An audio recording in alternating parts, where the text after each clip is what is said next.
ಇನ್ನು ಪರಮ ಪಾಪಿ ಪಾಕಿಸ್ತಾನಕ್ಕೆ ಟರ್ಕಿ ಈಗ ಬೆಂಬಲವನ್ನ ಕೊಡ್ತಿದೆ. ನಾವು ನಿಮ್ ಜೊತೆ ಇದ್ದೀನೋ ಅನ್ನುವಂತ ಮಸಲತ್ತನ್ನ ಮಾಡ್ತಿದೆ.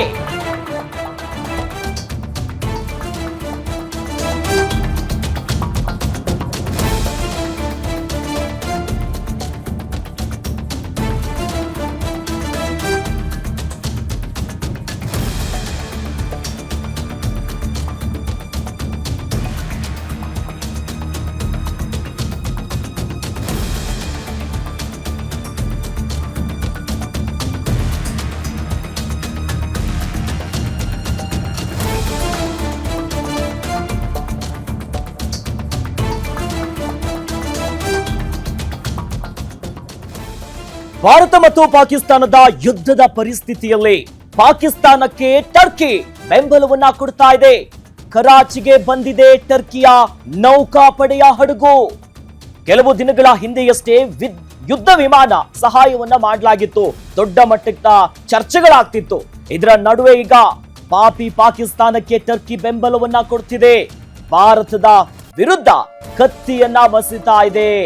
ಬಹಳ ಸ್ಪಷ್ಟವಾಗಿ ಗೊತ್ತಾಗ್ತಾ ಇದೆ, ಪಾಕಿಸ್ತಾನಕ್ಕೆ ಸಪೋರ್ಟ್ ಅನ್ನ ಮಾಡ್ತಾ ಇದೆ ಟರ್ಕಿ. ಯಾಕಂದ್ರೆ ಪಾಕಿಸ್ತಾನದ ಕರಾಚಿಗೆ ನೌಕಾಪಡೆಯ ಹಡಗು ಬಂದು ಸೇರಿದೆ. ಇತ್ತೀಚೆಗಷ್ಟೇ ಟರ್ಕಿಯ ವಿಮಾನ ಹಾರಾಟಕ್ಕೆ ಸಂಬಂಧಪಟ್ಟಂತೆ ಪಾಕಿಸ್ತಾನವನ್ನ ಬಂದು ತಲುಪಿತ್ತು. ಆಗ ಒಂದಿಷ್ಟು ಸ್ಪಷ್ಟನೆ ಕೊಡುವಂತ ಕೆಲಸ ಕೂಡ ಮಾಡಿದ್ರು. ಇಲ್ಲ, ಹಾಗೇನಿಲ್ಲ, ಸಾಮಾನ್ಯವಾಗಿ ಬೇರೆ ಆಮದು ಪ್ರಕ್ರಿಯೆಗಳಾಗಿದ್ದು ಅನ್ನೋ ಮಾತುಗಳು ಟರ್ಕಿಯ ಮೂಲಗಳಿಂದ ಲಭ್ಯವಾಗಿತ್ತು. ಬಟ್ ಈಗ ಅದಲ್ಲ, ಒಳಗೆ ಭಾರತದ ವಿರುದ್ಧ ಕತ್ತಿ ಮಸಿತಾ ಇರೋದು ಬಹಳ ಸ್ಪಷ್ಟವಾಗಿ ಗೊತ್ತಾಗ್ತಾ ಇದೆ. ಪಾಕಿಸ್ತಾನದ ಕರಾಚಿಗೆ ನೌಕೆಯ ಹಡಗು ಬಂದು ಸೇರಿದೆ, ಕರಾಚಿಯ ಬಂದರಿಗೆ. ಆ ಮೂಲಕವಾಗಿ ಭಾರತ ಮತ್ತು ಪಾಕಿಸ್ತಾನದ ಈ ಯುದ್ಧದ ವಾತಾವರಣದಲ್ಲಿ ಪಾಕಿಸ್ತಾನಕ್ಕೆ ಬೆಂಬಲವನ್ನ ಕೊಡಲಾಗ್ತಿದೆ, ಟರ್ಕಿಯಿಂದ ಸಪೋರ್ಟ್ ಮಾಡಲಾಗ್ತಿದೆ. ಆ ನಿಟ್ಟಿನಲ್ಲಿ ಬಹಳ ಇತ್ತೀಚೆಗಷ್ಟೇ ಸೋಷಿಯಲ್ ಮೀಡಿಯಾದಲ್ಲೂ ಕೂಡ ಟರ್ಕಿ ಟೂರಿಸಂಗೆ ನಾವು ಬೆಂಬಲ ಕೊಡಬಾರದು, ಸಹಾಯ ಮಾಡ್ತಿದ್ದಾರೆ ಅನ್ನೋ ಅನುಮಾನ ಗೊತ್ತಾಗ್ತಿದ್ದಂತೆ ವ್ಯಾಪಕವಾಗಿರುವಂತ ಆಕ್ರೋಶ ಭಾರತದೆಲ್ಲೆಡೆ ಶುರುವಾಗಿತ್ತು. ಬಟ್ ಈಗ ಅದಕ್ಕೆ ಪುಷ್ಟಿ ಕೊಡುವಂತೆ ಪಾಕಿಸ್ತಾನದ ಕರಾಚಿಯ ಬಂದರಿಗೆ ಟರ್ಕಿ ದೇಶದ ನೌಕಾಪಡೆಯ ಹಡಗು ಬಂದು ಸೇರಿದೆ. ಈ ಮೂಲಕ ಭಾರತಕ್ಕೆ ಸೆಡ್ಡು ಹೊಡೆಯೋದಕ್ಕೆ, ಭಾರತಕ್ಕೆ ಇಂಥ ಹೊತ್ತಿನಲ್ಲಿ ಇನ್ನಷ್ಟು ಪಾಕಿಸ್ತಾನಕ್ಕೊಂದು ಬೆಂಬಲ ಕೊಟ್ಟು ಭಾರತಕ್ಕೆ ಹೊಡೆತ ಕೊಡೋ ನಿಟ್ಟಿನಲ್ಲಿ ಇಂಥದ್ದೊಂದು ಷಡ್ಯಂತ್ರಗಳು ಸಾಕ್ತಾ ಇದೆ. ಹಾಗಾಗಿ ಅತ್ತ ರಷ್ಯಾ ಅಧ್ಯಕ್ಷರು ಭಾರತಕ್ಕೆ ಬೆಂಬಲ ಕೊಡ್ತಿರೋದು ಜಾಗತಿಕವಾಗಿ ಒಂದಿಷ್ಟು ಬಲ ಆದ್ರೆ, ಇತ್ತ ಕತ್ತಿ ಮಸೀತಿದ್ದಾರೆ. ಟರ್ಕಿಯಿಂದ ಬರಲಿ, ಇನ್ನು ಯಾವುದೋ ದೇಶದಿಂದನೇ ಬರಲಿ, ಭಾರತ ಯಾವುದಕ್ಕೂ ಕೂಡ ಬಗ್ಗೋದು ಇಲ್ಲ, ಜಗ್ಗೋದು ಇಲ್ಲ. ಬಟ್ ಈ ಹೊತ್ನಲ್ಲಿ ಯಾರ್ಯಾರು ಮಿತ್ರರು, ಯಾರ್ಯಾರು ಇಷ್ಟು ದಿನ ಬೂದಿ ಮುಚ್ಚಿದ ಕೆಂಡದಂತೆ ಭಾರತವನ್ನ ನೋಡಿ ನಿಗಿ ಅಂತ ಇದ್ರು, ಇವೆಲ್ಲವೂ ಕೂಡ ಇಂಥ ಹೊತ್ನಲ್ಲೇ ಗೊತ್ತಾಗೋದು. ಆ ನಿಟ್ಟಿನಲ್ಲಿ ನರಿಬುದ್ಧಿಯ ಚೀನಾ ಪಾಕಿಸ್ತಾನದ ಪರ ಇದೆ ಅನ್ನೋದು ಬಹಳ ಸ್ಪಷ್ಟವಾಗಿ ಗೊತ್ತಿರೋದು. ಅದರ ಜೊತೆಯಲ್ಲಿ ಟರ್ಕಿಯ ನೌಕಾಪಡೆಯ ಹಡಗು ಕರಾಚಿಯ ಬಂದರು ಸೇರಿದೆ. ಅಂದ್ರೆ ಯುದ್ಧದ ವಾತಾವರಣದಲ್ಲೇ ಸಹಾಯ ಮಾಡ್ತಿದ್ದಾರೆ ಪಾಕಿಸ್ತಾನಕ್ಕೆ. ಪಾಕಿಸ್ತಾನ ಎಷ್ಟರ ಮಟ್ಟಿಗೆ ಪಾಪರಾಗಿದೆ ಅನ್ನೋದು ಇಡೀ ಜಾಗತಿಕ ಮಟ್ಟದಲ್ಲಿ ಬಯಲಾಗಿರೋದು. ಬಟ್ ಇಂಥ ಹೊತ್ತಲ್ಲಿ ಸಪೋರ್ಟ್ ಅನ್ನ ಮಾಡ್ತಿರೋದು ಕ್ಲಿಯರ್ ಆಗಿ ತಿಳಿತಿದೆ. ಹೀಗಾಗಿ ಎಷ್ಟೇ ಯಾವ ದೇಶವೂ ಕೂಡ ಸಪೋರ್ಟಿಗೆ ಬಂದ್ರು ಭಾರತ ಇದಕ್ಕೆ ಜಗ್ಗಲ್ಲ. ಎಸ್, ಈ ಬಗ್ಗೆ ನಮ್ಮ ಜೊತೆ ಜಾಯ್ನ್ ಆಗ್ತಿದ್ದಾರೆ ನ್ಯೂಸ್ ಡೆಸ್ಕ್ ಇಂದ ನಮ್ಮ ಡಿಜಿಟಲ್ ಎಡಿಟರ್ ದಿಲೀಪ್. ಈಗ ಬಹಳ ಸಾಮಾನ್ಯವಾಗಿ ಭಾರತ ಕೂಡ ಯುದ್ಧದ ವಾತಾವರಣ ನಿರ್ಮಾಣ ಆಗಿದೆ ಒಂದು ಕಡೆ, ಆದ್ರೆ ಈಗ ಟರ್ಕಿ ಒಳಗೆ ಕತ್ತಿ ಮಸೀತಾ ಇದೆಯಾ, ಏನು ಕತೆ? ನರಿಬುದ್ಧಿಯ ಚೀನದ ಕತೆ ಗೊತ್ತೇ ಇದೆ, ಬಟ್ ಟರ್ಕಿಯ ಕತೆ ಏನಿದು? ನೋಡಿ ಅಖಿಲೇಶ್, ಸಾಮಾನ್ಯವಾಗಿ ಯಾರಿಗೆ ನಾವು ಸಹಾಯ ಮಾಡ್ತೀವಿ ಅವರು ನಮ್ಮ ಉಪಕಾರ ಸ್ಮರಣೆ ಮಾಡಬೇಕು, ಅವರು ನಮಗೆ ಕೃತಜ್ಞರಾಗಿರಬೇಕು ಅಂತ. ಆದರೆ ಈ ವಿಚಾರಕ್ಕೆ ಸಂಬಂಧಪಟ್ಟಂಗೆ ಟರ್ಕಿ ಅಪವಾದ ಅಂತ ಹೇಳ್ಬೋದು. ಯಾಕೆಂದರೆ ಟರ್ಕಿನಲ್ಲಿ ಇತ್ತೀಚೆಗೆ ಒಂದು ಭಾರಿ ಭೂಕಂಪ ಸಂಭವಿಸಿತ್ತು.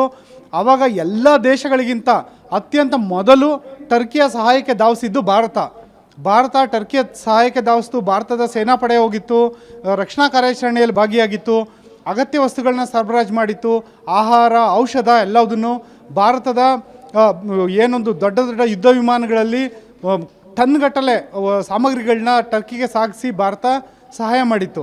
ಆದರೆ ಟರ್ಕಿ ಒಂದು ನೇಟೋ ಕಂಟ್ರಿ, ಅಂದರೆ ಒಂದು ಪಾಶ್ಚಿಮಾತ್ಯ ಮತ್ತು ಅಮೆರಿಕನ್ ದೇಶಗಳ ಒಂದು ನೇಟೋ ಒಂದು ಯುದ್ಧ ಒಂದು ಒಕ್ಕೂಟ ಏನಿದೆ, ಆ ಒಂದು ನೇಟೋ ಒಂದು ಇದಕ್ಕೆ ಸೇರಿದಂಥ ಒಂದು ದೇಶ ಆಗಿದ್ದರೂ ಕೂಡ ತಾನು ಒಂದು ಮುಸ್ಲಿಂ ರಾಷ್ಟ್ರ ಅನ್ನೋ ಒಂದು ಐಡೆಂಟಿಟಿನ ಟರ್ಕಿ ಬಿಟ್ಕೊಡ್ತಿಲ್ಲ. ಹಂಗಾಗಿ ತನ್ನಂತೆಯೇ ಒಂದು ಮುಸ್ಲಿಂ ದೇಶವಾದ ಪಾಕಿಸ್ತಾನಕ್ಕೆ ಸಹಜವಾಗೇ ಟರ್ಕಿ ನಿಲ್ತಾ ಇದೆ. ಆದರೆ ಇಲ್ಲಿ ಒಂದು ಗಮನಿಸಬೇಕಾಗಿರೋ ಸಂಗತಿ ಏನಂದರೆ ಟರ್ಕಿ ಒಂದು ವೇಳೆ ಪಾಕಿಸ್ತಾನದ ಪರ ನಿಂತರೂ ಕೂಡ ಭಾರತದ ಪರ ನಿಲ್ಲೋದಕ್ಕೆ ಟರ್ಕಿಗಿಂತ ಅತ್ಯಂತ ಪ್ರಬಲವಾದ ದೇಶಗಳು, ಒಂದು ವೇಳೆ ಯುದ್ಧ ಸಂಭವಿಸಿದ್ರೆ ಟರ್ಕಿಗಿಂತ ಪ್ರಬಲವಾದ ದೇಶಗಳು ಭಾರತದ ಪರ ನಿಲ್ಲುತ್ತೆ. ಅದಕ್ಕೆ ಉದಾಹರಣೆಯಾಗಿ ನೀವು ಮೊದಲೇ ಹೇಳಿದಂತೆ ಇದೇ ನ್ಯೂಸ್ನಲ್ಲಿ ರಷ್ಯಾ ಭಾರತದ ಪರ ನಿಲ್ಲೋದು ಕಡಾಖಂಡಿತವಾಗಿ ನಿಲ್ಲುತ್ತೆ. ಯಾಕೆಂದರೆ 1971ರಲ್ಲಿ ಬಾಂಗ್ಲಾದೇಶದ ವಿಮೋಚನೆಗೆ ಪಾಕಿಸ್ತಾನದ ವಿರುದ್ಧ ಭಾರತ ಯುದ್ಧ ಮಾಡಿದಾಗ ಭಾರತದ ವಿರುದ್ಧ ದಾಳಿ ನಡೆಸೋಕ್ಕೆ ಅಮೇರಿಕ ತನ್ನ ಒಂದು ದೊಡ್ಡ ನೌಕಾಸೇನೆಯನ್ನೇ ರವಾನೆ ಮಾಡುತ್ತೆ. ಈ ಸಂದರ್ಭದಲ್ಲಿ ಅಮೇರಿಕಾದ ನೌಕಾಸೇನೆಯನ್ನೇ ಅಡ್ಡಗಟ್ಟಿ ನಿಲ್ಲಿಸಿ ಭಾರತ ಪಾಕಿಸ್ತಾನ ವಿರುದ್ಧ ಯುದ್ಧ ಗೆಲ್ಲುವಂಗೆ ಮಾಡಿದ್ದು ರಷ್ಯಾ. ಜೊತೆಯಲ್ಲೇ ಈ ಒಂದು ರಷ್ಯಾ ಮತ್ತು ಭಾರತ ಸಹಯೋಗದಲ್ಲಿ ಬ್ರಹ್ಮೋಸ್ ಇರ್ಬೋದು ಮತ್ತು ಹಲವು ರೀತಿಯಾದಂತಹ ಯುದ್ಧೋಪಕರಣಗಳನ್ನು ಭಾರತ ತಯಾರು ಮಾಡ್ತಾ ಇದೆ ರಷ್ಯಾ ಸಹಭಾಗಿತ್ವದಲ್ಲಿ. ಭಾರತ ಮತ್ತು ರಷ್ಯಾ ಸಹಭಾಗಿತ್ವ ಎಷ್ಟರ ಮಟ್ಟಿಗಿದೆ ಅಂದರೆ ಭಾರತದ 50%ಕ್ಕೂ ಹೆಚ್ಚು ಯುದ್ಧೋಪಕರಣಗಳು, ಯುದ್ಧ ಸಾಮಗ್ರಿಗಳು, ಶಸ್ತ್ರಾಸ್ತ್ರಗಳು, ವಾಹನಗಳು ಎಲ್ಲದರದ್ದು ರಷ್ಯಾ ಜೊತೆ ಕೊಲಾಬ್ರೇಷನ್ ಇದೆ. ಇನ್ನು ಅಮೇರಿಕಾ ವಿಚಾರವಾಗಿ ಹೇಳೋದಾದರೆ ಅಮೇರಿಕಾ ಸದ್ಯದ ಮಟ್ಟಿಗೆ ಪಾಕಿಸ್ತಾನದ ಪರ ನಿಲ್ಲೋ ಸಾಧ್ಯತೆಗಳಿಲ್ಲ. ಮತ್ತು ನೇಟೋ ಕಂಟ್ರಿ ಆಗಿರೋ ಕಾರಣಕ್ಕೆ ಟರ್ಕಿಗೂ ಕೂಡ ಅಮೇರಿಕ ಒತ್ತಡ ಇರ್ಬೋದಾಗಿದೆ. ಅದೇನೇ ಇರಲಿ, ಭಾರತದ ಪರ ಟರ್ಕಿ ನಿಂತಿದೆ ಅನ್ನೋದು ಒಂದು ಸಣ್ಣ ಒಂದು ಮಾಹಿತಿ ಆದರೂ ಕೂಡ ಭಾರತಕ್ಕೆ ಅದಕ್ಕಿಂತ ಅಗಾಧವಾದ ಬೆಂಬಲ ಇದೆ ಅಂತ ಹೇಳ್ಬೋದು. ಒಂದು ವೇಳೆ ರಷ್ಯಾ ಭಾರತದ ಪರ ಈ ರೀತಿ ಕಡಾಖಂಡಿತವಾಗಿ ನಿಂತಂಥ ಸಂದರ್ಭದಲ್ಲಿ ಚೀನಾ ಕೂಡ ತಟಸ್ಥ ಆಗೋ ಸಾಧ್ಯತೆಗಳಿದೆ. ಯಾಕೆಂದರೆ ಎಲ್ಲರಿಗೂ ಗೊತ್ತಿರೋಂಗೆ ಚೀನಾ ಪಾಕಿಸ್ತಾನದ ಮಿತ್ರ ರಾಷ್ಟ್ರ ಮತ್ತು ಭಾರತದ ಒಂದು ನೆರೆ ರಾಷ್ಟ್ರವಾಗಿದ್ದುಕೊಂಡು ಭಾರತದ ಜೊತೆ ಈಗಾಗಲೇ ಯುದ್ಧವನ್ನು ಮಾಡಿದ್ರೂ ಕೂಡ ಮತ್ತು ಭಾರತದ ಜೊತೆ ಒಂದು ವ್ಯಾಪಾರ ವಹಿವಾಟಿರೋ ಕಾರಣದಿಂದಾಗಿ ಚೀನಾ ನೇರವಾಗಿ ಅಂದರೆ ಪರೋಕ್ಷವಾಗಿ ಬೇಕಾದರೆ ಪಾಕಿಸ್ತಾನಕ್ಕೆ ಬೆಂಬಲ ಮಾಡ್ಬೋದು, ಆದರೆ ನೇರವಾಗಿ ಭಾರತದ ವಿರುದ್ಧ ಕತ್ತಿ ಮಸೆ ಸಾಧ್ಯತೆ ಕಡಿಮೆ. ಹಾಗಾಗಿ ಪಾಕಿಸ್ತಾನದ ವಿರುದ್ಧ ಭಾರತ ಯುದ್ಧ ಮಾಡಬೇಕಾದಂಥ ಸಂದರ್ಭ ಬಂದರೆ ಅದೇ ಸಮಯದಲ್ಲಿ ಚೀನಾ ಕೂಡ ಯುದ್ಧಕ್ಕೆ ನಿಲ್ಲಬಹುದು ಅನ್ನೋ ಸಾಧ್ಯತೆಗಳನ್ನು ಕಮ್ಮಿ ಹೇಳ್ಬೋದು. ಮತ್ತು ರಷ್ಯಾ ಭಾರತದ ಪರವಾಗಿ ನಿಲ್ಲೋದ್ರಿಂದ ಮತ್ತು ಇಲ್ಲಿ ಇನ್ನೊಂದು ವಿಚಾರ ಗಮನಿಸ್ಬೇಕು ನೀವು, ಏನೊಂದು ಯುಕ್ರೇನ್ ವಿರುದ್ಧ ರಷ್ಯಾ ಯುದ್ಧವನ್ನು ಸಾರಿದಾಗ ರಷ್ಯಾದಿಂದ ಯಾವುದೇ ರೀತಿ ತೈಲ ಖರೀದಿ ಮಾಡಬಾರ್ದು, LPG ಖರೀದಿ ಮಾಡಬಾರ್ದು, ಮತ್ತು ಇನ್ಯಾವುದೇ ರೀತಿ ವ್ಯಾಪಾರ ವಹಿವಾಟು ಇಟ್ಕೊಳ್ಬಾರ್ದು ಅಂತ ಹೇಳ್ಬಿಟ್ಟು ಅಮೆರಿಕ ಆದಿಯಾಗಿ ಎಲ್ಲ ರಾಷ್ಟ್ರಗಳು, ಪಾಶ್ಚಿಮಾತ್ಯ ರಾಷ್ಟ್ರಗಳು ಒತ್ತಡ ಹೇರಿದಾಗಲೂ ಕೂಡ ಭಾರತ ಎಲ್ಲವನ್ನು ಧಿಕ್ಕರಿಸಿ ರಷ್ಯಾದಿಂದ ತೈಲ ಖರೀದಿ ಮಾಡುತ್ತೆ. ಮತ್ತು ಅಂತಾರಾಷ್ಟ್ರೀಯ ವೇದಿಕೆಯಲ್ಲಿ ಜೈಶಂಕರ್ ಅವರು ನಾವು ತೈಲ ಖರೀದಿ ಮಾಡ್ತೀವಿ, ಅದನ್ನು ತಡೆಯೋದಕ್ಕೆ ಯಾರೂ ಇಲ್ಲ ಅಂತ ಹೇಳೋದ್ರ ಮೂಲಕ ರಷ್ಯಾಗೆ ಅಂದರೆ ಏಕಾಂಗಿಯಾಗಿದ್ದ ರಷ್ಯಾಗೆ ಭಾರತ ಬೆಂಬಲ ನೀಡಿದೆ. ಭಾರತ ಮತ್ತು ರಷ್ಯಾ ನಡುವೆ ಈ ರೀತಿ ಹಲವು ದಶಕಗಳಿಂದ ಒಂದು ಒಳ್ಳೆಯ ಉತ್ತಮ ಸಂಬಂಧ ಇರೋದ ಕಾರಣದಿಂದಾಗಿ ಇವತ್ತು ಟರ್ಕಿ ಏನಾದರೂ ಪಾಕಿಸ್ತಾನದ ಬೆಂಬಲವಾಗಿ ನಿಂತರೂ ಕೂಡ ಅದಕ್ಕಿಂತ ಸಿಂಹಬಲ ಭಾರತದ ಪರವಾಗಿದೆ ಅಂತ ಹೇಳ್ಬೋದು ಅಖಿಲೇಶ್. ಜೊತೆಯಲ್ಲಿ ದಿಲೀಪ್, ಈಗ ಚೈನಾದಿಂದ ಇತ್ತೀಚೆಗಷ್ಟೇ ಒಂದು ಸ್ಟೇಟ್ಮೆಂಟ್ ಬಂದಿತ್ತು, ಬಹಳ ಸೂಕ್ಷ್ಮವಾಗಿ ಈ ಒಂದು ಸನ್ನಿವೇಶವನ್ನ ಗಮನಿಸ್ತಾ ಇದ್ದೀವಿ ಅನ್ನೋದು. ಜೊತೆಯಲ್ಲಿ ಜೈಶಂಕರ್ ಅವರು ಯುರೋಪಿಯನ್ ಯೂನಿಯನ್ಗೆ ಚಳಿ ಬಿಡಿಸಿರೋದು, ಈಗ ಟರ್ಕಿ ಕೂಡ ಇಂಡೈರೆಕ್ಟ್ ಆಗಿ ಡೈರೆಕ್ಟ್ ಆಗಿ ಸಪೋರ್ಟ್ ಮಾಡ್ತಿರೋದು. ಹಾಗಾಗಿ ಇಂಥ ಹೊತ್ತಿನಲ್ಲಿ ಭಾರತಕ್ಕೆ ಒಂದು ರೀತಿ ಸೆಡ್ಡು ಹೊಡೆಯುವಂತ ಕೆಲಸ ಮಾಡಿದವ್ರಿಗೆ ಮುಂದಿನ ದಿನದಲ್ಲಿ ಭಾರತ ರಾಜತಾಂತ್ರಿಕವಾಗಿ ಒಂದು ಕೌಂಟರ್ ಕೊಡೋ ಕೆಲಸ ಮಾಡೋ ಸಾಧ್ಯತೆ ಇದೆ ತಾನೆ, ಏನಂತೀರಾ ಅದ್ರ ಬಗ್ಗೆ? ಖಂಡಿತ. ಈಗ ಏನಾಗುತ್ತೆ, ಕಾಶ್ಮೀರ ವಿಚಾರ ಅಂತ ಪ್ರಸ್ತಾಪ ಆದಾಗ ವಿಶ್ವಸಂಸ್ಥೆಯಲ್ಲಿ ಯಾವಾಗಲೂ ಏನಾಗುತ್ತೆ, ಪಾಕಿಸ್ತಾನದ ಪರ ತುಂಬ ದೇಶಗಳು ನಿಲ್ಲೋದಿಲ್ಲ. ಮತ್ತು ವಿಶ್ವಸಂಸ್ಥೆಯ ಭದ್ರತಾ ಮಂಡಳಿಯಲ್ಲಿ ಕೂಡ ಯಾವುದೇ ಸಂದರ್ಭದಲ್ಲೂ ಕಾಶ್ಮೀರದ ವಿಚಾರ ಪ್ರಸ್ತಾಪ ಮಾಡಿದ್ರೆ ಈವನ್ ಚೀನಾ ಕೂಡ ಅಮೆರಿಕ ಸೇರಿದಂತೆ ಭದ್ರತಾ ಮಂಡಳಿಯಲ್ಲಿರುವ ಯಾವುದೇ ಸದಸ್ಯ ರಾಷ್ಟ್ರ ಕೂಡ ಪಾಕಿಸ್ತಾನದ ಪರ ವೋಟ್ ಮಾಡೋಕ್ಕೆ ಮುಂದಾದಾಗಲೂ ಕೂಡ ರಷ್ಯಾ ತನ್ನ ವೀಟೋ ಪವರ್ನ ಬಳಸುತ್ತೆ.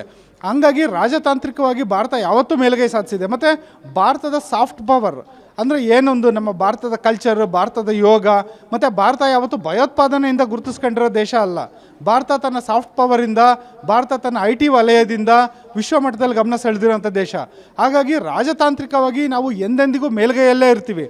ಆದರೆ ಕೆಲವು ಸಂದರ್ಭಗಳಲ್ಲಿ ಒಂದು ಮುಸ್ಲಿಂ ರಾಷ್ಟ್ರ ಅನ್ನೋ ಒಂದು ಕಾರಣಕ್ಕೆ ಟರ್ಕಿ ಪಾಕಿಸ್ತಾನಕ್ಕೆ ಬೆಂಬಲ ಕೊಟ್ಟರೂ ಕೂಡ ಟರ್ಕಿಗೆ ಅಂತಾರಾಷ್ಟ್ರೀಯ ಮಟ್ಟದಲ್ಲಿ ಒತ್ತಡ ಖಂಡಿತ ಬಂದೇ ಬರುತ್ತೆ ಮುಂದಿನ ದಿನಗಳಲ್ಲಿ.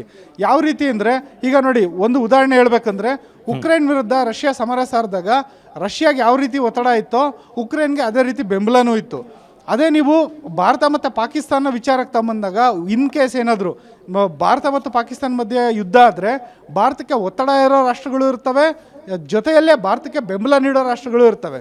ಅದೇ ರೀತಿ ಈ ಪಾಕಿಸ್ತಾನಕ್ಕೆ ಇವತ್ತು ಟರ್ಕಿ ಬೆಂಬಲ ನೀಡ್ತಿದೆ ಅಂತ ಒಂದು ರಾಷ್ಟ್ರ ಆದರೆ ಪಾಕಿಸ್ತಾನಕ್ಕೆ ಬೆಂಬಲ ನೀಡದೇ ಇರೋ ರಾಷ್ಟ್ರಗಳ ಸಂಖ್ಯೆನೇ ಜಾಸ್ತಿ. ಯಾಕೆಂದರೆ ಆರ್ಥಿಕವಾಗಿ ಪಾಕಿಸ್ತಾನ ಈಗಾಗಲೇ ನಲ್ಗೋಗಿದೆ.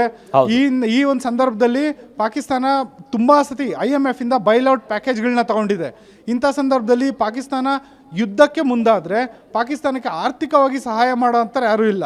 ಮತ್ತು ಇತ್ತೀಚೆಗೆ ಒಂದು ವರದಿ ಕೂಡ ಬಂದಿತ್ತು, ಪಾಕಿಸ್ತಾನ ಒಂದು ವೇಳೆ ಯುದ್ಧಕ್ಕೆ ಮುಂದಾದರೆ 4 ದಿನಕ್ಕೆ ಆಗುವಷ್ಟು ಮಾತ್ರ ಶಸ್ತ್ರಾಸ್ತ್ರಗಳು ಪಾಕಿಸ್ತಾನದ ಬಳಿ ಉಳಿದಿದೆ ಅಂತ. ಈ ಎಲ್ಲ ವಿಚಾರಗಳು ಪಾಕಿಸ್ತಾನದ ಆಡಳಿತಕ್ಕೂ ಗೊತ್ತಿದೆ. ಹಾಗಾಗಿ ಅವರು ಏಕಾಏಕಿ, ನೀವು ಎಲ್ಲ ನಾಯಕರ ಮಾತುಗಳನ್ನ ಗಮನಿಸಿದ್ರೆ ಅವರು ಏಕಾಏಕಿ ಅಣ್ವಸ್ತ್ರ ಅಂತ ಮಾತಾಡ್ತಾರೆ. ಯಾಕೆಂದರೆ ನಮ್ಮ ಬುಟ್ಟಿಯಲ್ಲಿ ಹಾವಿದೆ ಅಂತ ತೋರಿಸಿ ಬೆದರಿಸೋ ತಂತ್ರಗಾರಿಕೆ ಅದು.